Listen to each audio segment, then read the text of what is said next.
Gordon Hayward is officially retired. I know this was a few days ago at this point, but I do want to talk about Gordon Hayward retiring from the NBA because he was in the league for a very long time. Gordon Hayward, like Utah Gordon Hayward, I feel like it was so long ago at this point that people forgot. He was an all-star, that team was very good, and he was one of the centerpieces of that team. And we'll never know what would have happened. It's a what if. But when Boston, they still had Jason Tatum and Jaylen Brown, but they were young, and they had Kyrie. They also got Gordon Hayward. He was one of the prizes of that summer. Remember, Gordon Hayward at this point is an all-star caliber player, has been an all-star, and they were really, Boston, people were thinking they could have been something. Nobody put them as the favorite to win the championship or anything like that, but people thought they had a solid roster. They had a lot of talent. And what happened, unfortunately, his first game as a Celtic, not even at the end of the game, which wouldn't make it better, but literally the first couple of minutes, first minute into the game, his foot. And if you know, you know. He was out for the whole season, and from there it ended up being more injuries and stuff like that. And it's kind of sad. And again, I don't know if they would have won a championship that year, but it was just literally the first game, the first couple of minutes, and it was over.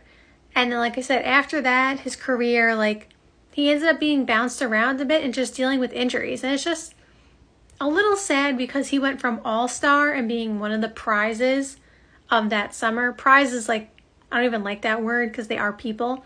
But you know what I mean? One of the biggest players that somebody could have got, because at this time he was at the height of his career. And then of course we know, he didn't spend much time with Boston. He was there for a little while, but again, he was injured a lot of it. And then he went to the Hornets.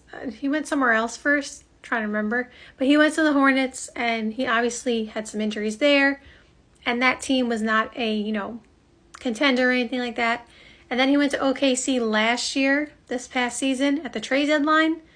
And he didn't really play, and obviously it didn't work out, and now he retired. He definitely shouldn't feel sad about his career in general, though, because of course, he was in the NBA for 14 years. He was an all-star. He did a bunch of good things, and the part of the reason, I wouldn't say the whole reason, but a part of the reason as to why he didn't, get certain things done is he just got the injury bug, unfortunately. And I don't know if they came as a result of the first injury that he had, which was kind of like a freak injury, or if they were kind of going to happen anyway, wear and tear, you know what I mean?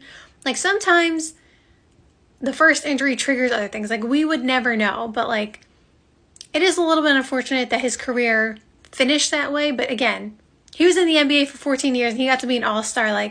He should not be sad about that because so many players don't even get to do that. But it's just kind of crazy to think about because he was in the 2010 NBA draft. If I remember correctly, that was the John Wall draft, right? Kyrie was 2011, yeah. So John Wall was 2010, which was also DeMarcus Cousins. And those two are not in the NBA right now. I don't know how many players are left from the 2010 draft. I'm trying to remember who was in that draft. But it's getting to the point where we're getting to some of these older draft classes and there are not too many people left. We obviously know LeBron is the only one left in his class. That's obvious. But we're getting to some of these, 2010, 2009, there's obviously quite a few players left. You got Steph Curry, you got James Harden, you got DeRozan. Those are three right there. But there are other players. But 2008, Derrick Rose is obviously 2008. I'm trying to think who else is in that draft class. I'm trying to do this off the top of my head. But there are not too many people left from these draft classes, and it's crazy to think about. So in the end, Gordon Hayward definitely had a solid career, and he should be proud of what he did in the NBA. And it is a sad day to see an NBA player retire, but, it is what it is, and hopefully he has a good retirement, and we'll see what's next for him.